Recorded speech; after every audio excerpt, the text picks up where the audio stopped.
প্রায় ৭,০০০ বর্গফুট আয়তের সুউচ্চ প্রাচীর বৈশিষ্ট্য পশ্চিমমুখী দোতলা এই বাড়িটি প্রায় ৪৫ ফুট উচ্চতা বিশিষ্ট।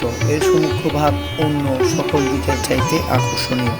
হ্যালো ভিউয়ার্স, আসসালামু আলাইকুম। আই এম শান্তফি styler 28 from team keep Riders.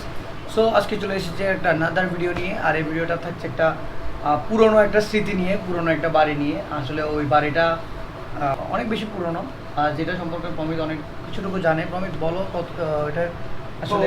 এই বাড়িটা হচ্ছে এতদিন সবার চোখের সামনে বা সবার সামনে এতদিন সবাই দেখে গেছে, তো এইটা এখন সবার জন্য উন্মুক্ত করা হয়েছে সর্বসাধারণের জন্য রিসেন্টলি। তো এই বাড়িটা আমরা সবাই চিনি হচ্ছে হুমায়ুন সাহেবের বাড়ি হিসাবে। যারা এদিকে থাকি বা এদিকে আসা হয় তারা আমরা হুমায়ুন সাহেবের বাড়ি হিসাবে চিনি, কিন্তু অনলাইন প্ল্যাটফর্ম বা বিভিন্ন জায়গায় এটা বর্তমানে ভাইরাল যা হিসাবে তার হচ্ছে the rose gold place. The rose gold palace যেটা, এটা উৎপত্তি আমরা যতটুকু জানি যে দেশ বিভাগের আগে। তো আজকে চলুন ওইখান থেকে যে জানা যাবে এটার প্রপার যা যা জানার আমাদের, তা আমরা জানবো আজকে ওখানে যাওয়ার পর। ওইটা কি হচ্ছে তোমার মেইনলি হচ্ছে ওইটা কিন্তু হুমায়ুন সাহেব যার বাড়ি বললো, হ্যাঁ, মানে ওনার আগেই কিন্তু জায়গাটা কি স্থাপনা করা নাকি উনি ওনার হাতে এটা করা? আচ্ছা আচ্ছা। তো আমরা দেখি কতটা সৌন্দর্য। এটা হয়তো এখন কাঠামো আগের আছে, বাট কিছু নতুন রং বা কিছু করা হয়েছে, তো এটা আপনারা ভিডিওতে দেখতে পাবেন। তো চলেন যেতে থাকি, দেখতে থাকি। তো এখন হচ্ছে বের হয়ে গেলাম, বাসা থেকে যাচ্ছি। আমার সাথে হচ্ছে প্রমিত, এই যে গাড়ি চালাতেছে প্রমিত। আর আমরা এই যে পাশেই ওর পাশের এলাকায়, তো ওই জন্য আমরা হেলমেট নিই নেই, আর কারণ ওইখানে আবার হেলমেট ক্যারি করতে হবে, তাই পাশেই ওর এলাকার পাশে এটা। তো যাচ্ছি, চলেন যেতে থাকি, দেখতে থাকি।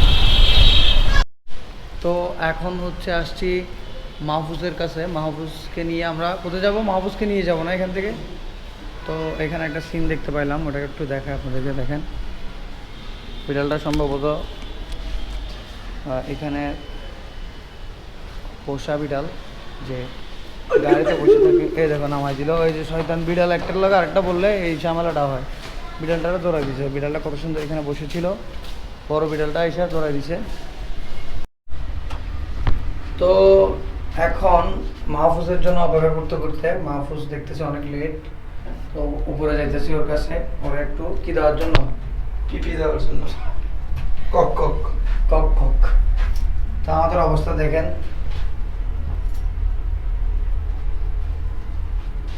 এই হইল কি অবস্থা। আমাকে তো আর বললাম না। এই যে দেখেন মাহফুজ লিফট খোলার সাথে সাথে আসছে।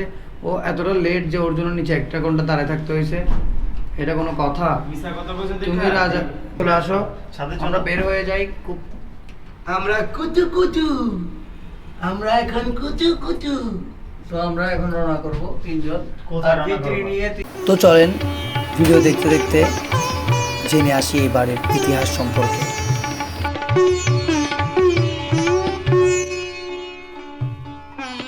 প্রায় ৭,০০০ বর্গফুট আয়তের সুউচ্চ প্রাচীর বৈশিষ্ট্য পশ্চিমমুখী দোতলা এই বাড়িটি প্রায় ৪৫ ফুট উচ্চতা বিশিষ্ট। এর সম্মুখভাগ অন্য সকল দিকের চাইতে আকর্ষণীয়। অপমানের জবাব যে মানুষ এভাবে দেয়, তা আসলে এই কাহিনী না শুনলে বা এই বাড়ি সম্পর্কে না জানলে কখনো জানতাম না। তো এই আসলে কাহিনীটা আমি বলার চেষ্টা করি। আসলে যতটুকু বাড়ি, একবার গাজীপুরে বলদার জমিদার নরেন্দ্র নারায়ণ চৌধুরী তার বাগান বাড়িতে ঢাকার সকল মুসলিম ও হিন্দু ভিআইপিদেরকে দাওয়াত করলেন। বর্তমান ওয়ারির যে বলদা গার্ডেন, সেটাই ছিল তখন বাগান বাড়ি। দাওয়াত দেওয়ার ভার পড়ল জমিদারের ম্যানেজারের উপর। ম্যানেজার তখন ঢাকার ভিআইপিদের একটা লিস্ট তৈরি করলেন। ভিআইপি বলতে ঢাকার বসবাসরত বিভিন্ন জমিদার, ব্যবসায়ী ইত্যাদি শ্রেণী। সেই লিস্টে হৃষিকেশ দাসের নামও ছিল। তিনিও দাওয়াত পেলেন। তো নির্দিষ্ট দিন হৃষিকেশ দাস গিয়ে নামলেন বলদা গার্ডেনে গেটে, কিন্তু সেখান থেকে অপমান করে ফিরিয়ে দেওয়া হলো। জমিদার নরেন্দ্র নারায়ণ চৌধুরী তাকে বললেন, আপনাকে তো দাওয়াত দেয়নি, আপনি কেন এসেছেন? ছোট জাত বলে অপমান করা হয় তাকে। এ ঘটনা যখন ঘটেছে তখন উপস্থিত আমন্ত্রিত অতিথিরা মনক্ষুণ্ণ হলেন। তারা জমিদারকে বোঝাতে চেষ্টা করলেন যে হৃষিকেশ দাস এখন অর্থবিত্তের দিক থেকেও সমশ্রেণী। এবং সে আপনার দাওয়াত কার্ড পেয়ে এখানে এসেছেন। অপমানিত হৃষিকেশ দাস ঘোষণা দিলেন, আমি এর চেয়ে বড় বাগান বাড়ি তৈরি করব। এরপর তিনি টিকাতলি ও গোলাপবাগ এলাকায় 500-600 বিঘা জমি কেনেন। এতে তার অনেক খরচ হয়ে যায়। ভবন নির্মাণ করতে গিয়ে অর্থ সংকটে পড়েন। অর্ধেক ভবন তৈরি করে তার কাজ এগিয়ে নিতে পারেন না।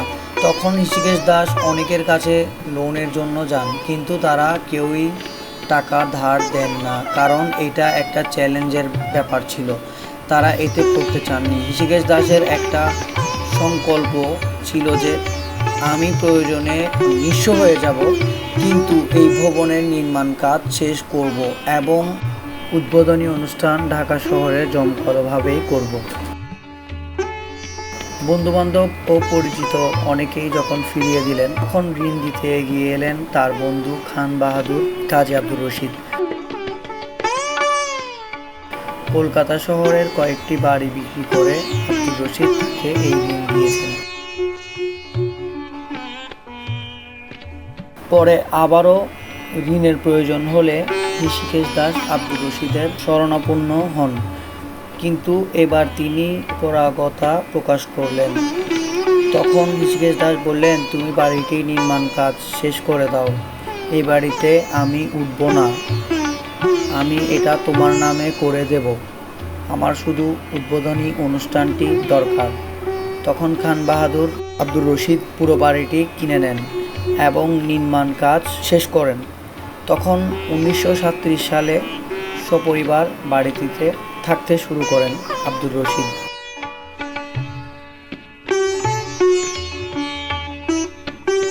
সম্পূর্ণ নিজ অর্থায়নে বাড়িটি উদ্বোধনী অনুষ্ঠানের আয়োজন করেন আব্দুর রশিদ, কিন্তু অতিথিদের আমন্ত্রণ পত্রে শুধু হৃষিকেশ দাসের নাম দিলেন তিনি।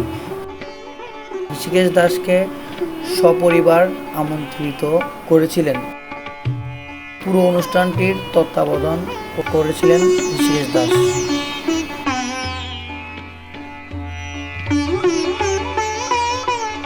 দ্বিতীয় বিশ্বযুদ্ধের সময় হৃষিকেশ দাস কলকাতায় বাড়ি তৈরি করে চলে যান। ঢাকা ছেড়ে যাওয়ার পূর্ব পর্যন্ত সূত্রাপুর তার নিজ বাড়িতে থাকতেন তিনি। তবে একটি চমকপ্রদ তথ্য হলো, খান বাহাদুর কাজী আব্দুর রশিদের পুত্র কাজী হুমায়ুন বশিরের একটি বাড়ি কলকাতায় কিনে নেন হৃষিকেশ দাস। ব্যবসায় উন্নতির ফলে তখন তার অর্থনৈতিক সক্ষমতা পূর্বের অবস্থায় ফিরে আসে। কাজী আব্দুর রশিদ মৃত্যুর পর বাড়িটির মালিক হন তার বড় ছেলে কাজী হুমায়ুন বশির। তখন বাড়িটি হুমায়ুন সাহেবের বাড়ি নামে পরিচিতি লাভ করে। এই ভবনের সকল প্রবেশদ্বার কাঠ, রঙিন বেলজিয় কাচ ও লোহার সমন্বয়ে তৈরি এবং সেগুলো জটিল জ্যামিতিক নকশা, লতাপাতা ও বিভিন্ন প্রাণীর মোটিফে অলঙ্কৃত। এই বাড়িতে রয়েছে একটি গুরুত্বপূর্ণ ব্যাপার, যেটি হলো রোজ গার্ডেন বা হুমায়ুন সাহেবের বাড়িতে 1949 সালে 23শে জুন মাওলানা আব্দুল হামিদ খান ভাসানী নেতৃত্বে আওয়ামী মুসলিম লীগ আত্মপ্রকাশ করে। তো আজকের ভিডিও এখানেই শেষ করতেছি। সবাই ভালো থাকবেন, সুস্থ থাকবেন। আসসালামু আলাইকুম।